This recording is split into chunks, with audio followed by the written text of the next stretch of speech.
a global gathering of minds to strengthen the global dialogue on energy transition and net zero agenda, and also at the same time towards fostering ties and partnerships for ideas, innovations and investments for the future energy landscape. So as we open the doors to this global dialogue, at the very onset, I would like to request our host minister, our Honorable Union Minister of Petroleum and Natural Gas, Shri Hardeep Singh Puri ji, for his welcome remarks.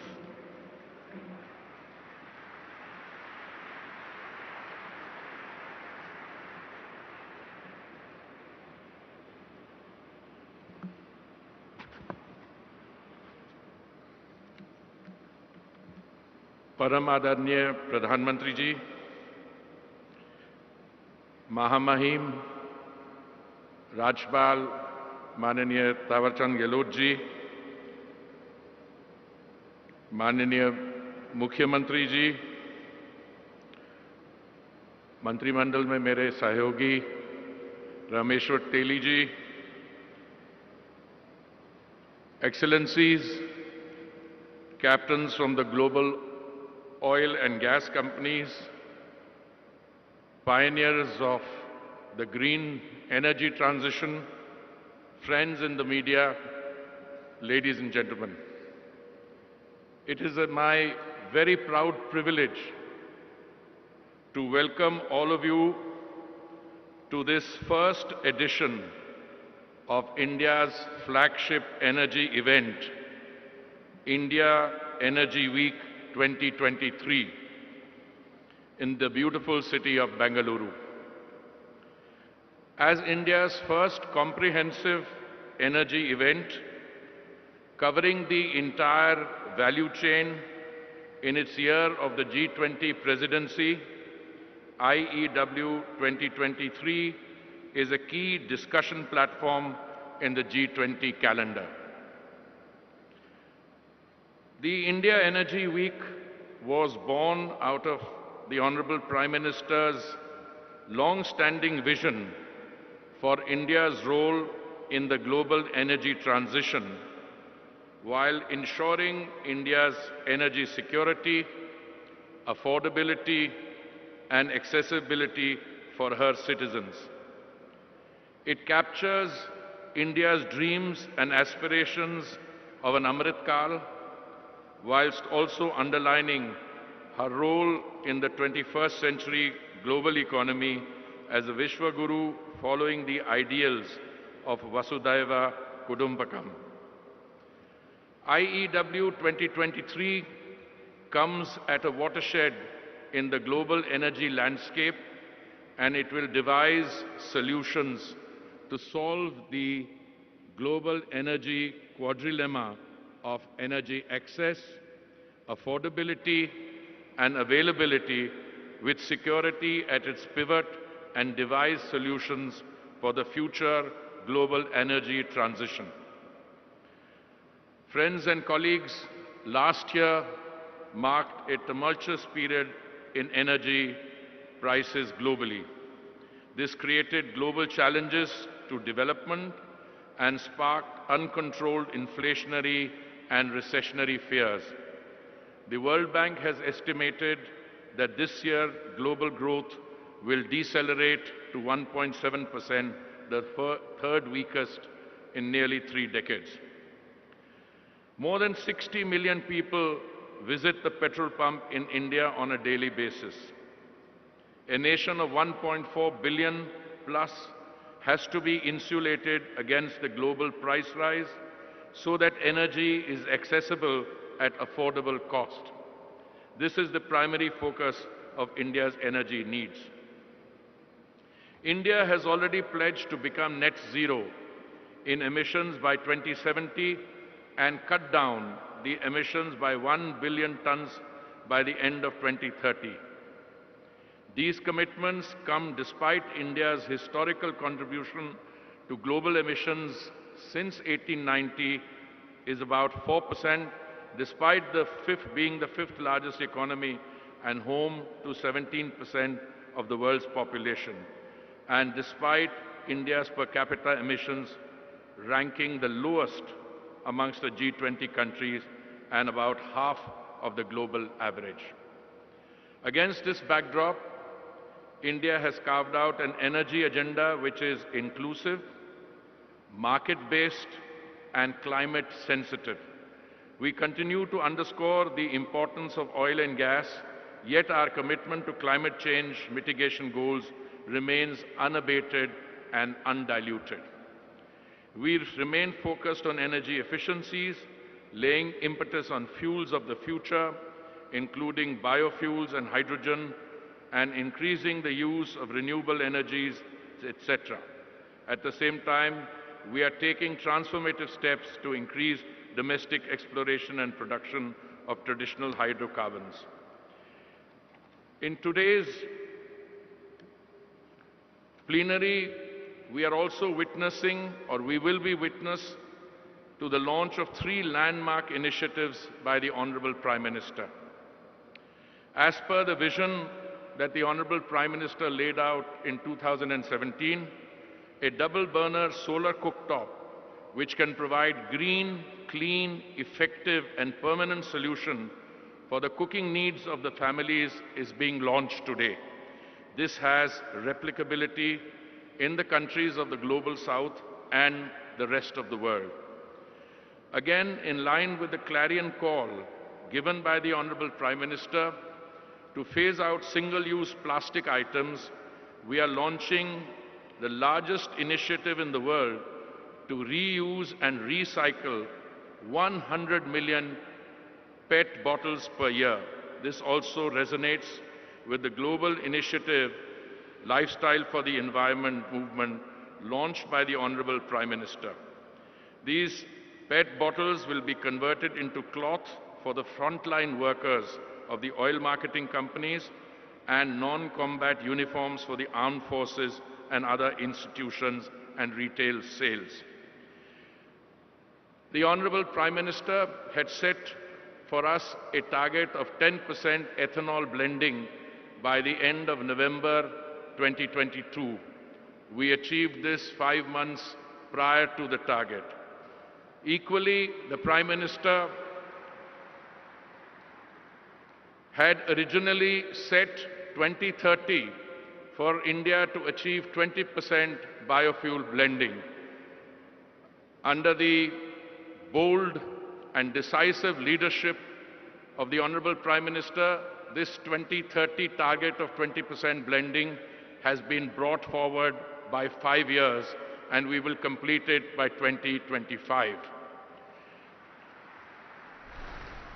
We had also planned to launch an E20 blended biofuel by April of 2023, and I'm very pleased to inform you that today the Honorable Prime Minister will be launching an E20 blended fuel which will be available in select petrol pumps in the country on a pilot project basis 2 months, well, 2.5 months ahead of the target April 2023 launch.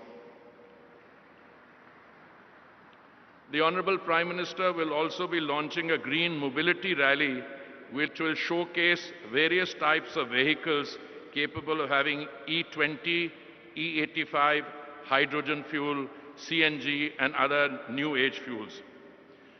As a country on a fast trajectory of economic growth, India is projected to witness the largest increase in energy demand of any country over the next 2 decades, accounting to close to 28% of incremental global growth in energy demand. Green growth has been highlighted as one of the Saptarishi or 7 priorities for the country in the latest budget. Not only have generous provisions been made for this, but also for other related activities to cover the manufacture of catalyzers and other requirements in the production of green hydrogen. Excellencies, India Energy Week 2023 therefore comes at an apt time and provide a unique platform to strengthen dialogue and cross-regional knowledge sharing on the future of the energy landscape at a time when the volatility, uncertainty, and energy security in the energy business is dominating our discussion. This year's theme, Growth, Collaboration, Transition, is apt as it underscores the need for us to collaborate and grow together. We seek to imbibe the true spirit of innovation. Achieving the net zero goal requires global coordination and access to skills, technology, and global financing. Excellencies, ladies and gentlemen, I am confident that India Week will provide an unrivaled global networking platform for all of you, where key priorities will be set and new partnerships will be forged. I wish you the best in your discussion and engagements and look forward to fruitful outcomes. Thank you. Jai Hind.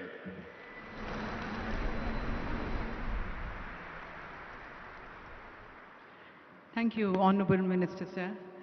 And ladies and gentlemen, the India Energy Week 2023 is happening in a city which is known as the Silicon Valley of India, a city which is known for its ideas, its innovation for startups and entrepreneurs, especially in the energy sector. और मंच पर हमारे साथ मेज़बान राज्य के माननीय governor साहब श्री थावरचंद गहलोत जी हैं, साथ साथ यशस्वी मुख्यमंत्री श्री बसवराज बोम्मई जी हैं। तो मैं मेज़बान राज्य कर्नाटक के माननीय मुख्यमंत्री श्री बसवराज बोम्मई जी को अब आमंत्रित करती हूँ इस सम्मानित सभागार को संबोधित करने के लिए। Inviting the honourable chief minister Shri Basavaraj Bommai ji.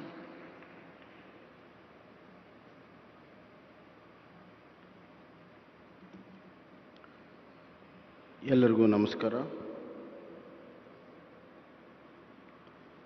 Our respectful Honorable Prime Minister Narendra Modi ji, His Excellency Governor of Karnataka Thawarchand Gehlot ji, Honorable Union Minister for Petroleum and Natural Gases Sri Hardeep Singh Puri ji, Honorable Union Minister for State for Petroleum and Natural Gases Sri Rameshwar Teli ji, all His Excellencies, CEOs of the company, all the delegates, ladies and gentlemen, and my press friends. At the outset, I thank the Honorable Prime Minister Narendra Modi ji and Honorable Union Minister for Petroleum Puri ji for hosting India Energy Week in Bengaluru in my state, and rightly so, the highest number of power research capabilities which the state has. So I once again thank the Honorable Prime Minister. Things are changing in every aspect of life. Post-COVID, the dimensions, definitions of life has changed. And rightly so, our Honorable Prime Minister has set new goals, new milestones, and new orientation too. He has been a very successful as a Chief Minister of Gujarat by bringing a revolutionary change in power production, supplies and distribution. With that rich experience, he has changed the power sector of the country. This is a paradigm shift on the priorities. Therefore, we have the experience of the Honorable Prime Minister, and we are facing the new challenges. The whole world in its effort for a net zero is a very big challenge, and our Honorable Prime Minister has set a goal for 2046 net zero Indian power production. Keeping that in mind, Karnataka is in the forefront of this transformation, and I am sure that this platform will give ample opportunity to lay a foundation and set a new orientation for the transferring the paradigm shift what we are expecting in the power sector.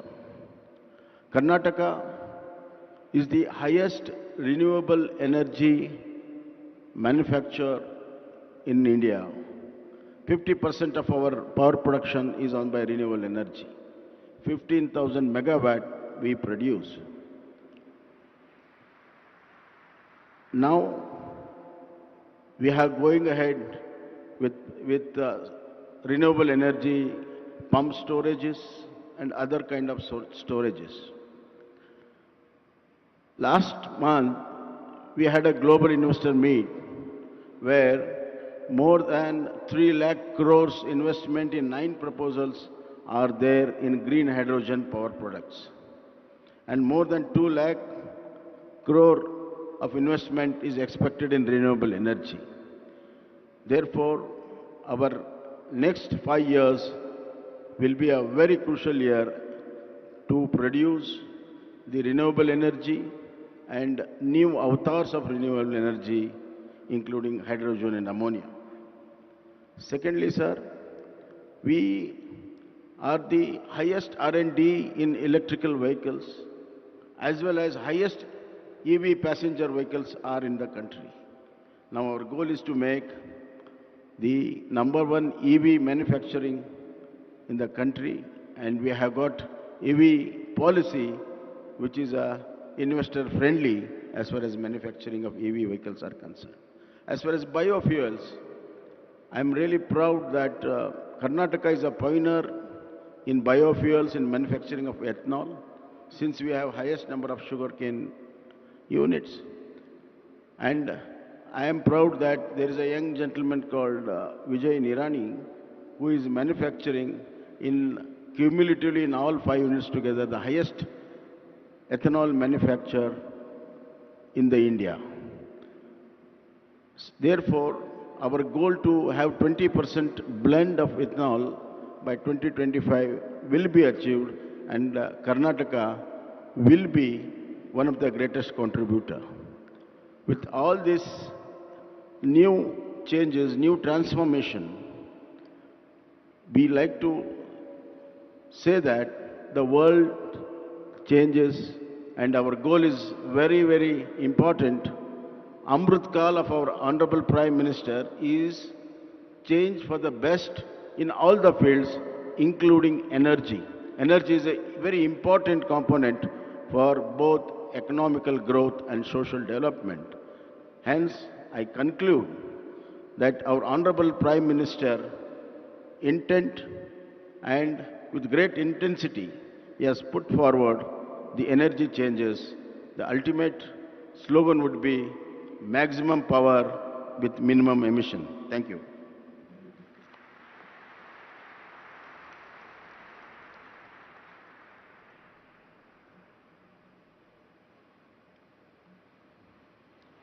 Thank you, Honorable Chief Minister, sir. And ladies and gentlemen, in the very spirit of growth, collaboration and transition, which is the theme of the India Energy Week 2023, India, under the dynamic leadership of Honorable Prime Minister, is taking all the right moves towards moving to a more cleaner and greener energy.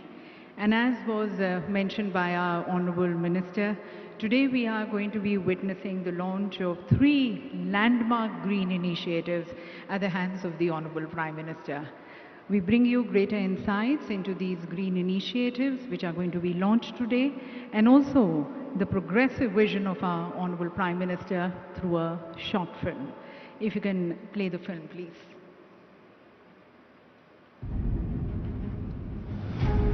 India, under the visionary leadership of Honorable Prime Minister Shri Narendra Modi, has become an emerging land of opportunities. The 3rd largest consumer of crude oil and petroleum products in the world.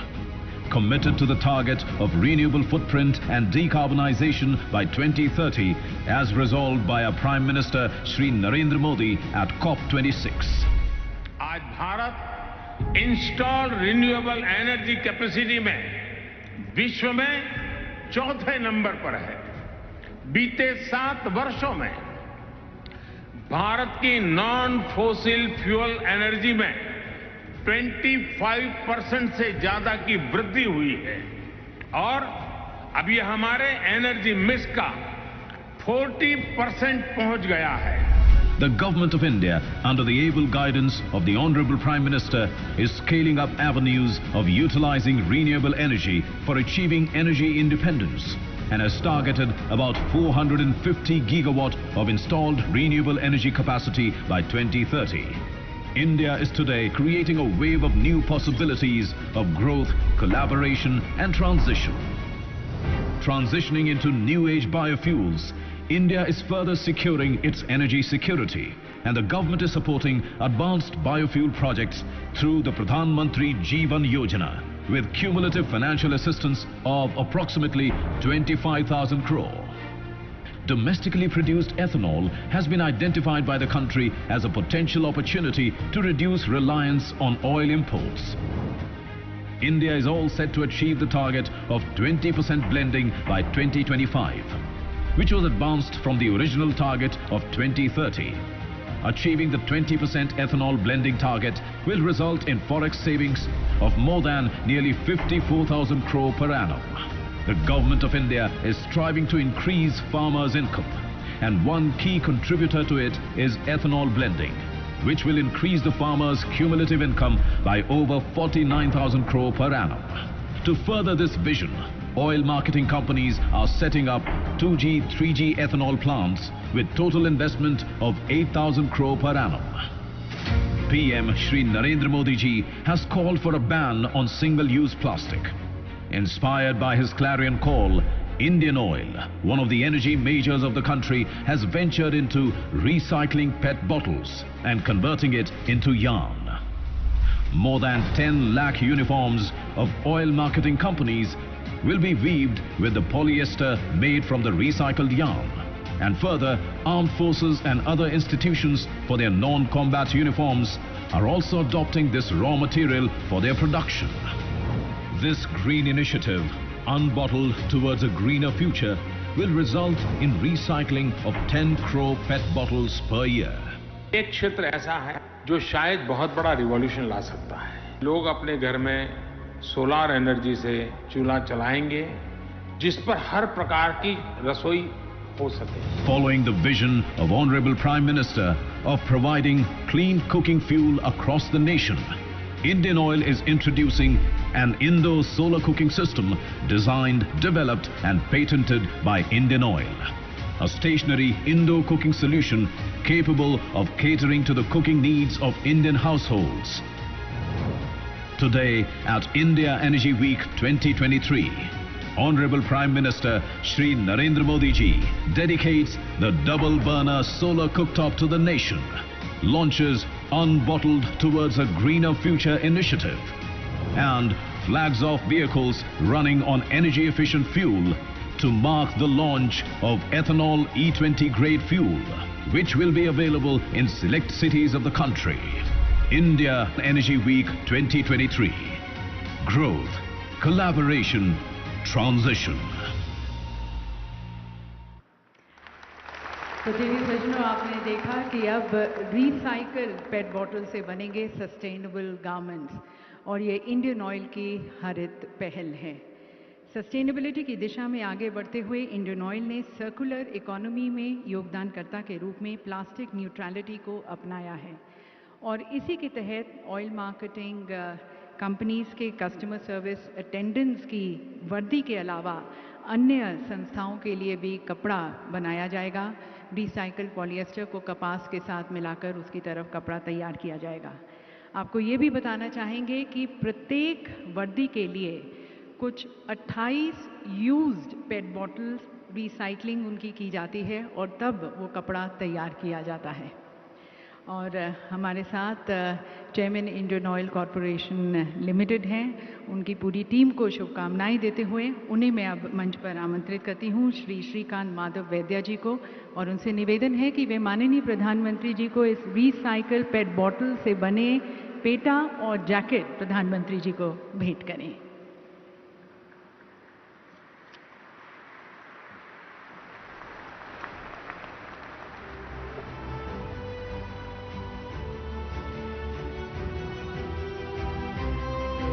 देवी सज्जनों, recycled polyester का उपयोग भारत में अपने fossil feedstock के आयात को कम करने के अलावा वस्त्रों की बढ़ती हुई मांग की भी पूर्ति करेगा।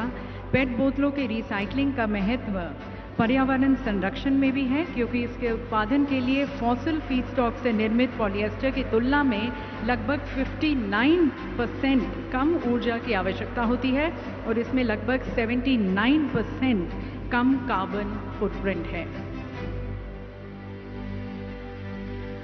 और अब हमारा अगला इनिशिएटिव थर्मल बैटरी से चलने वाला यूज़र फ्रेंडली और environment friendly solar cooktop.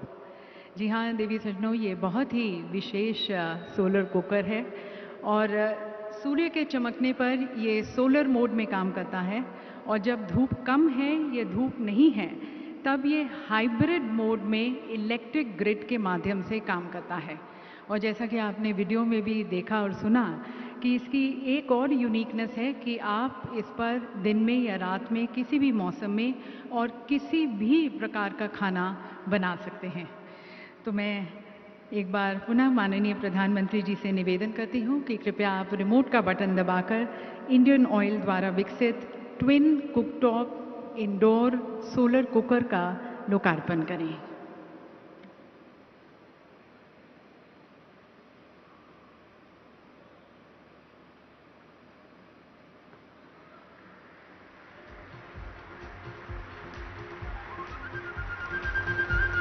Ladies and gentlemen, I would like to draw your attention on the sides here, just closer to the podium. We have the solar cooker, the twin cooktop indoor solar cooker. And this will be the green, clean and a permanent solution for the cooking needs of the household of not only India, but also the rest of the world. Ladies and gentlemen, in Honorable Prime Minister Modi, we have a global leader who strongly believes it is one earth, we are one big family, and there is one future for all of us. And thereby, we all need to work together, collaborate for global good and welfare for all. वसुधैव कुटुंबकम के भाव को आत्मसात करते हुए माननीय प्रधानमंत्री जी ने हमेशा से वैश्विक समृद्धि और वैश्विक स्वास्थ्य की मनोकामना की है और उसकी तरफ अथक प्रयास करते आए हैं। और उसके साथ साथ अपने 130 करोड़ के परिवारजनों की आशाओं और आकांक्षाओं की पूर्ति की तरफ भी वे अनेक प्रयास करते आए हैं, संकल्पबद्ध हैं। And that is where we have seen India integrating its development plans with the climate action targets. And that is also reflected in our budget, the dream budget for the green energy sector. और आज जब विश्व के सभी देश energy security और environmental sustainability जैसे मुद्दों के साथ जूझ रहे हैं, हमारे प्रधानमंत्री जी का संदेश, उनकी अंतर्दृष्टि, उनके विचार यकीनन हम सभी का मार्ग प्रशस्त करेंगे। तो यहाँ पर उपस्थित सभी की तरफ से मैं माननीय प्रधानमंत्री जी से करबद्ध होकर निवेदन करती हूँ, हम सभी के मार्गदर्शन हेतु अपने विचारों से हमें लाभान्वित करने के लिए।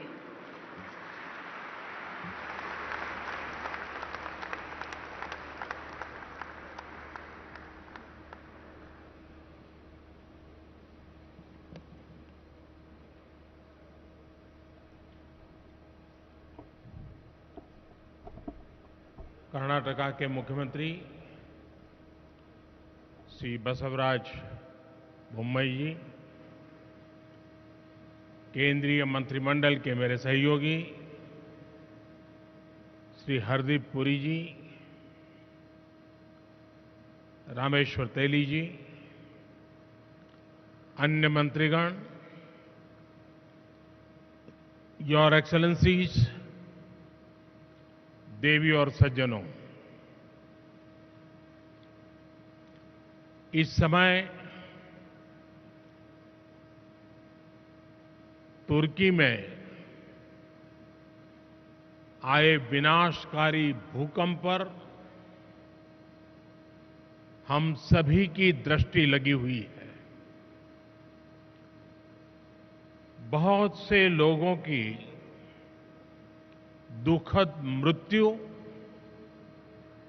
और बहुत नुकसान की खबरें हैं। तुर्की के आसपास के देशों में भी नुकसान की आशंका है। भारत के 140 करोड़ लोगों की संवेदनाएं सभी भूकंप पीड़ितों के साथ है।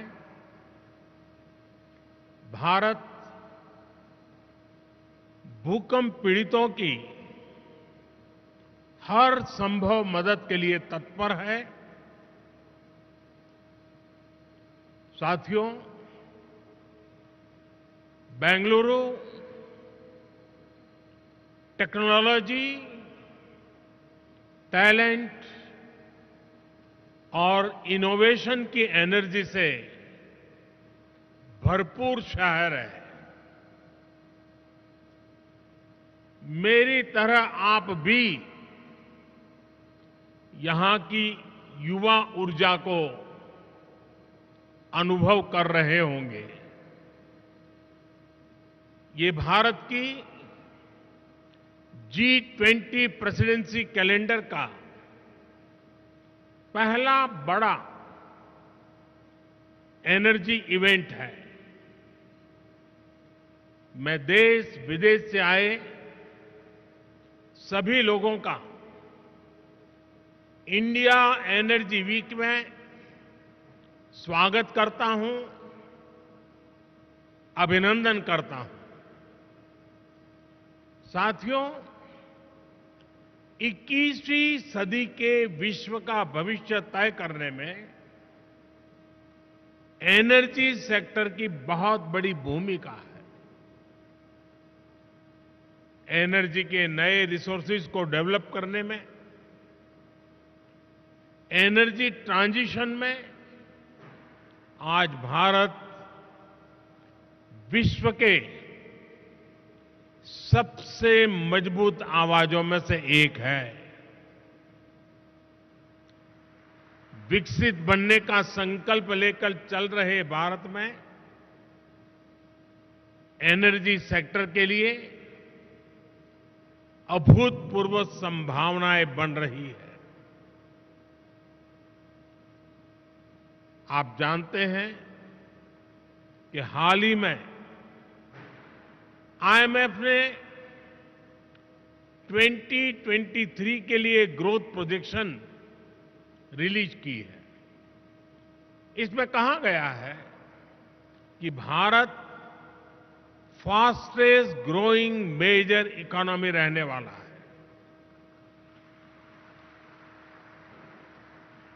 महामारी और युद्ध के प्रभाव के बावजूद 2022 में भारत एक ग्लोबल ब्राइट स्पॉट रहा है। एक्सटर्नल सर्कमस्टेंसेस जो भी रहे, भारत ने इंटरनल रेजिलियंस की वजह से हर चुनौती को पार किया। इसके पीछे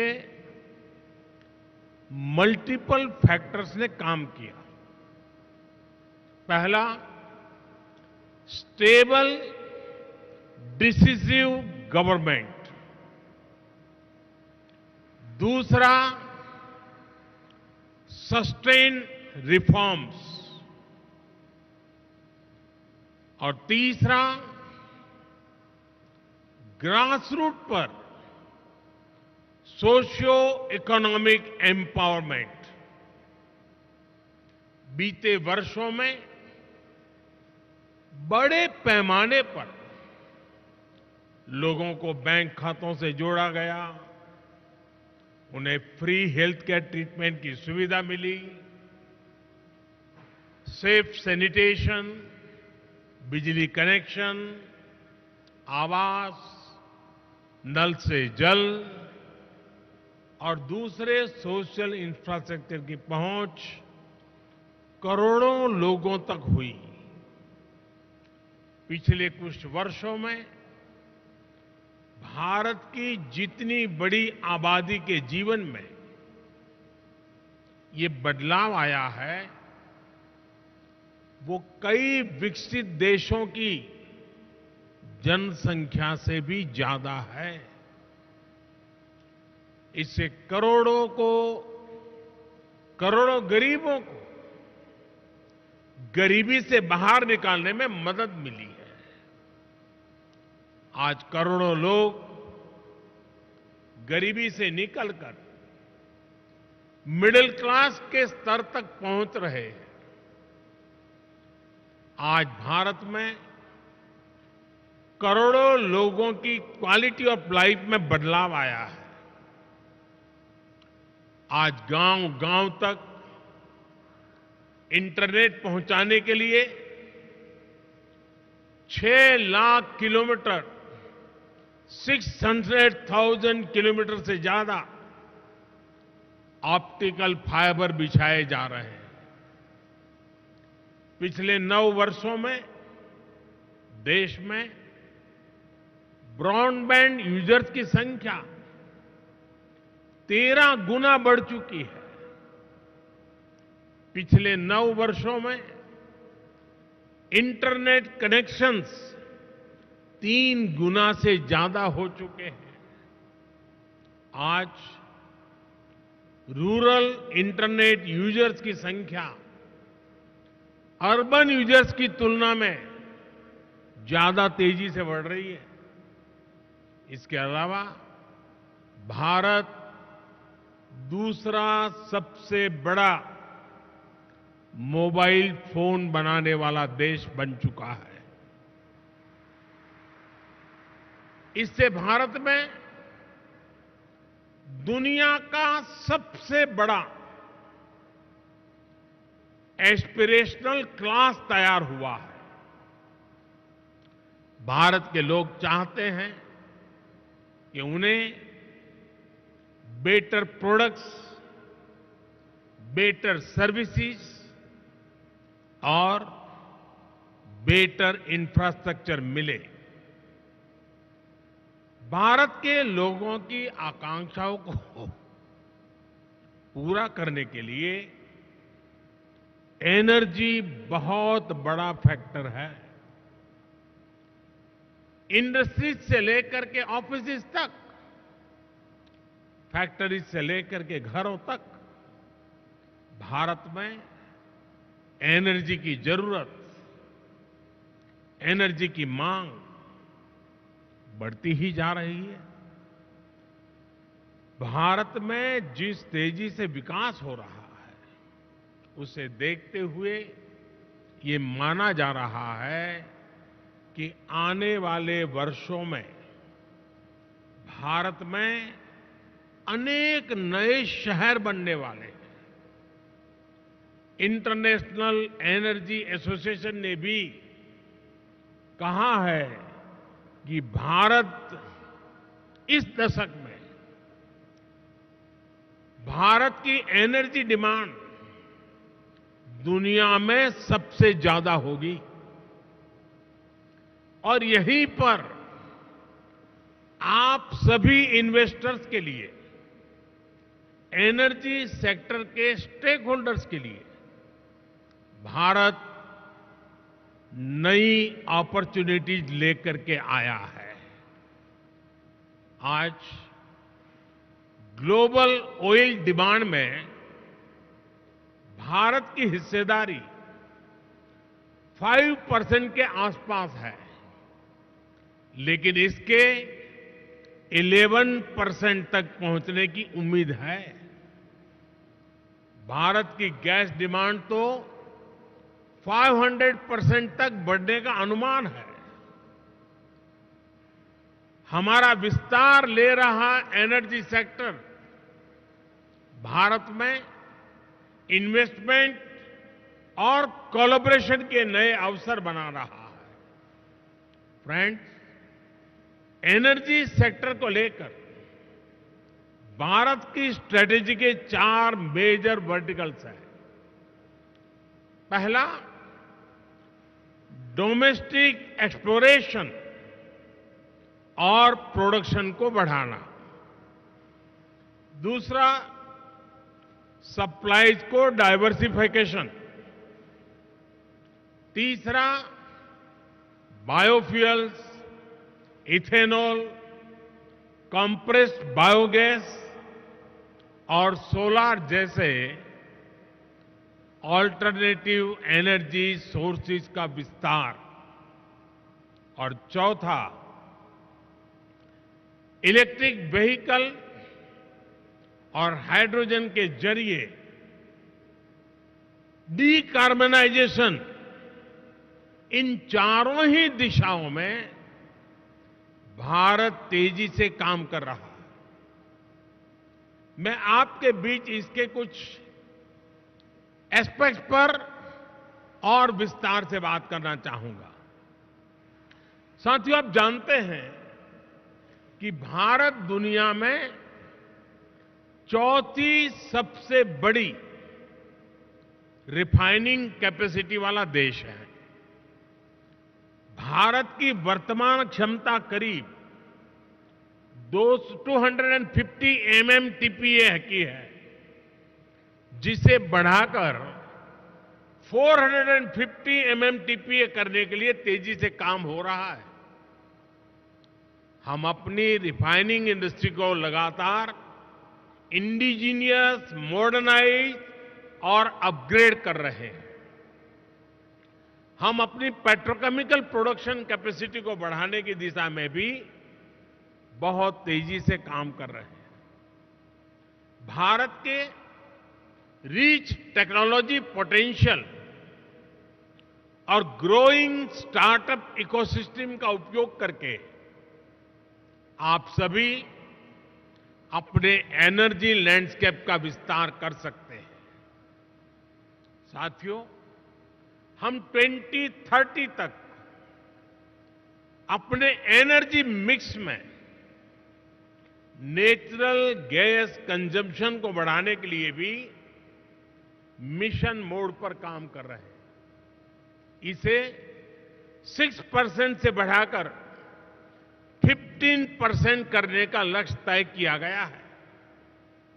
हमारा वन नेशन वन ग्रिड ये विजन इसके लिए सभी जरूरी इंफ्रास्ट्रक्चर उपलब्ध कराएगा। हमारा प्रयास है कि एलएनजी टर्मिनल रीगैसिफिकेशन क्षमता को बढ़ाया जाए। 2014 में हमारी क्षमता 21 MMTPA की थी, जो 2022 में करीब दोगुनी हो गई है। इसे और बढ़ाने के लिए काम जारी है। भारत में 2014 के मुकाबले सीजीडी की संख्या भी 9% हो चुकी है और 9 गुना बढ़ चुकी है। 9 गुना, 9 टाइम। हमारे यहां 2014 में सीएनजी स्टेशन भी 900 के आसपास थे।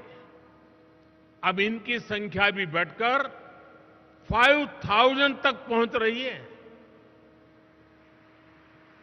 हम गैस पाइपलाइन नेटवर्क की लंबाई बढ़ाने की दिशा में भी तेजी से काम कर रहे हैं। 2014 में हमारे देश में गैस पाइपलाइन की लंबाई करीब 14,000 किलोमीटर थी। अब ये बढ़कर 22,000 किलोमीटर से ज्यादा हो चुकी है। अगले 4-5 साल में भारत में गैस पाइपलाइन का नेटवर्क 35,000 किलोमीटर तक पहुंच जाएगा। यानी भारत के नेचुरल गैस इंफ्रास्ट्रक्चर में आपके लिए निवेश की बहुत बड़ी संभावनाएं बन रही है। साथियों, आज भारत का जोर डोमेस्टिक एक्सप्लोरेशन और प्रोडक्शन को बढ़ावा देने पर है। ईएनपी सेक्टर ने उन इलाकों में भी अपना इंटरेस्ट दिखाया है जो इनएक्सेसिबल समझे जाते थे। आपकी इन भावनाओं को समझते हुए हमने नो गो एरियाज में कमी की है। इससे 10 lakh square kilometre area no go की पाबंदियों से मुक्त हुआ है। अगर हम आंकड़े पर नजर डालें तो नो गो एरियाज में भी ये कमी 98% से भी ज्यादा है। ये सभी निवेशकों से आग्रह करूंगा कि आप इन अवसरों को इस्तेमाल करिए, फॉसिल फ्यूल्स के एक्सप्लोरेशन में अपनी मौजूदगी बढ़ाइए। फ्रेंड्स, बायो एनर्जी के क्षेत्र में भी हम तेजी से आगे बढ़ रहे हैं। पिछले साल अगस्त में हमने एशिया की पहली 2G इथेनॉल बायो रिफाइनरी की स्थापना की। हमारी तैयारी इस तरह के 12 कॉमर्शियल 2G इथेनॉल प्लांट्स बनाने की है। सस्टेनेबल एविएशन फ्यूल और रिन्यूएबल डीजल की कॉमर्शियल उपयोगिता की दिशा में भी हमारे प्रयास जारी है। इस साल के बजट में हमने गोवर्धन योजना के तहत 500 नए वेस्ट टू वेल्थ प्लांट्स बनाने का ऐलान किया है। इसमें 200 कॉम्प्रेस्ड बायोगैस प्लांट्स और 300 कम्युनिटी या क्लस्टर बेस्ड प्लांट्स शामिल है। इसमें भी आप सभी के लिए हजारों करोड़ रुपए के इन्वेस्टमेंट के रास्ते बनने वाले हैं। साथियों, एक और सेक्टर जिसमें भारत विश्व में लीड ले रहा है वो है ग्रीन हाइड्रोजन का। नेशनल ग्रीन हाइड्रोजन मिशन 21वीं सदी के भारत को नई दिशा देगा। इस दशक के अंत तक हम 5 MMTPA ग्रीन हाइड्रोजन के प्रोडक्शन का लक्ष्य लेकर चल रहे हैं। इसमें भी 8 लाख करोड़ रुपए से अधिक के इन्वेस्टमेंट की संभावनाएं हैं। भारत अगले 5 वर्षों में ग्रे हाइड्रोजन को रिप्लेस करते हुए ग्रीन हाइड्रोजन का हिस्सा 25% तक बढ़ाएगा। ये भी आपके लिए बहुत बड़ा अवसर होगा। फ्रेंड्स, एक और महत्वपूर्ण विषय ईवीएस की बैटरी कॉस्ट का भी है। आज इलेक्ट्रिक व्हीकल में बैटरी की कॉस्ट 40 से 50% तक होती है। इसलिए इस दिशा में हमने 50 गीगावाट आवर्स की एडवांस केमिस्ट्री सेल बनाने के लिए 18,000 करोड़ रुपए से ज्यादा की पीएलआई स्कीम शुरू की है। देश में बैटरी मैन्युफैक्चरिंग फैसिलिटीज स्थापित करने के लिए एक अच्छा अवसर है। फ्रेंड्स, भारत में बन रही निवेश की इन संभावनाओं को हमने 1 सप्ताह पहले आए बजट में और मजबूत किया है। बजट में renewable energy, energy efficiency, sustainable transportation और ग्रीन टेक्नोलॉजीज को और एनकरेज किया गया है। इसमें 35,000 करोड़ रुपए प्रायोरिटी कैपिटल इन्वेस्टमेंट के लिए रखे गए हैं ताकि एनर्जी ट्रांजिशन और नेट जीरो ऑब्जेक्टिव्स को बल मिले। बजट में हमने कैपिटल एक्सपेंडिचर के लिए 10 लाख करोड़ रुपए का भी प्रावधान किया है।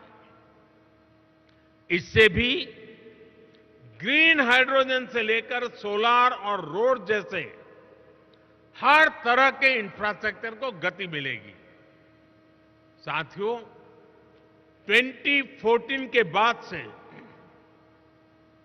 ग्रीन एनर्जी को लेकर भारत का कमिटमेंट और भारत के प्रयास पूरी दुनिया को देख रहे हैं।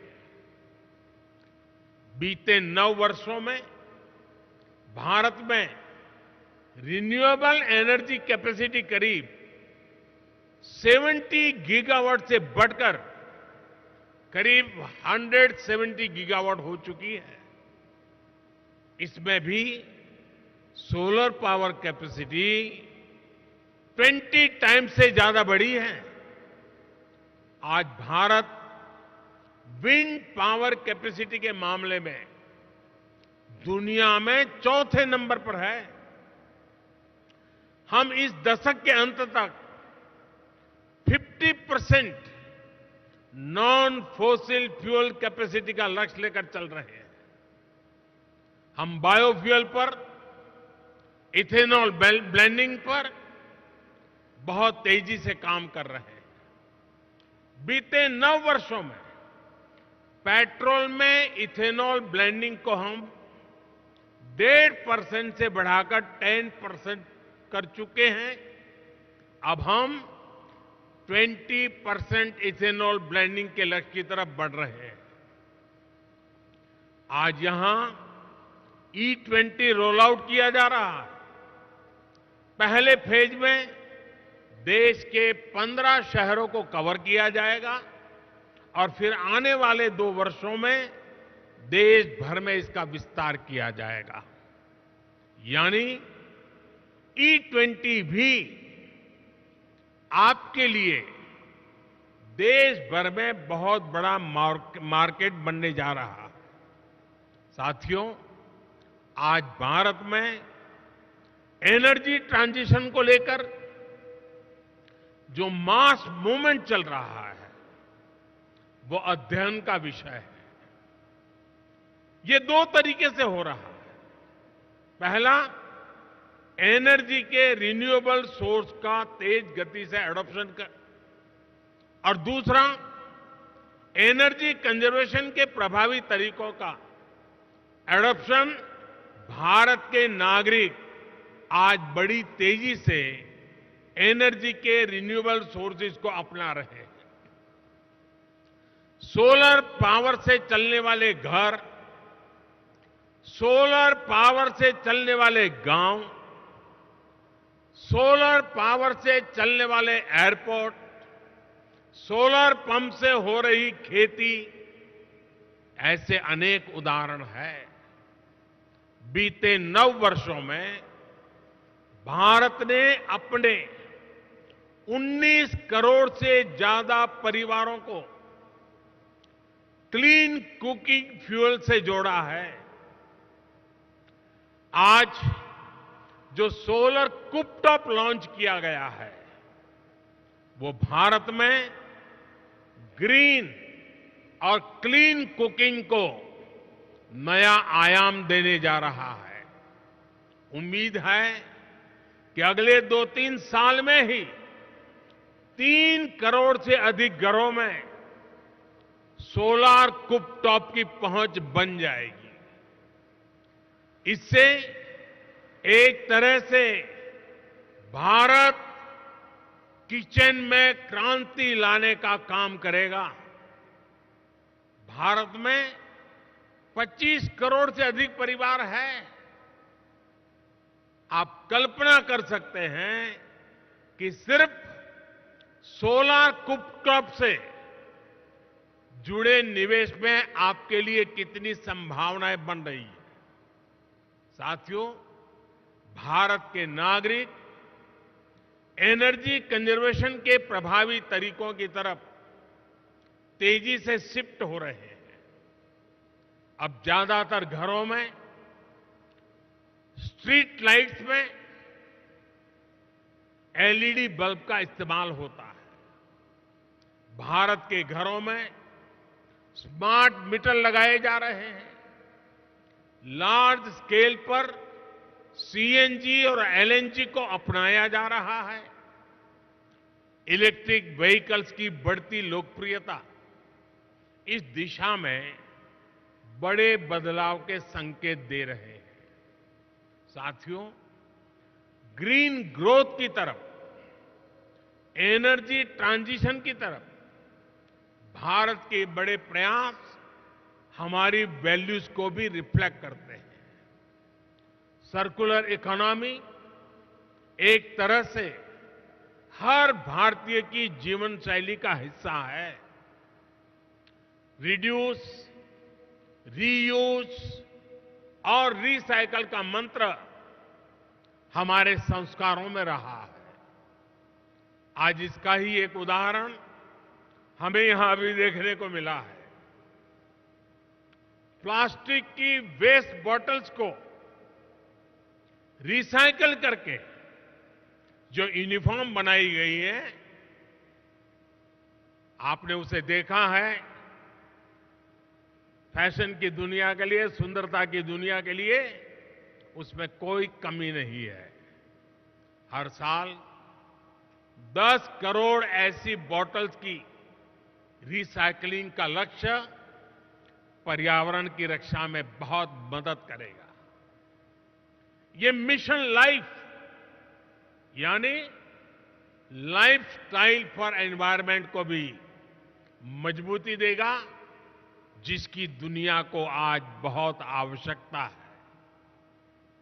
इन्हीं संस्कारों पर चलते हुए भारत ने 2070 तक नेट जीरो का टारगेट तय किया है। इंटरनेशनल सोलर अलायंस जैसे प्रयासों से भारत इस सद्भावना को दुनिया में मजबूत करना चाहता है। साथियों, मैं आपका फिर आह्वान करूंगा कि भारत के एनर्जी सेक्टर से जुड़ी हर संभावनाओं को जरूर एक्सप्लोर करें, उससे जुड़े। आज भारत आपके इन्वेस्टमेंट के लिए दुनिया में सबसे उपयुक्त जगह है। इन्हीं शब्दों के साथ आज आप इतनी बड़ी तादाद में यहां आए, एनर्जी ट्रांजिशन वीक के अंदर शरीक हुए। मैं आपका अभिनंदन करता हूं, स्वागत करता हूं और अपनी वाणी को विराम देता हूं। आप सबको बहुत बहुत शुभकामनाएं। धन्यवाद।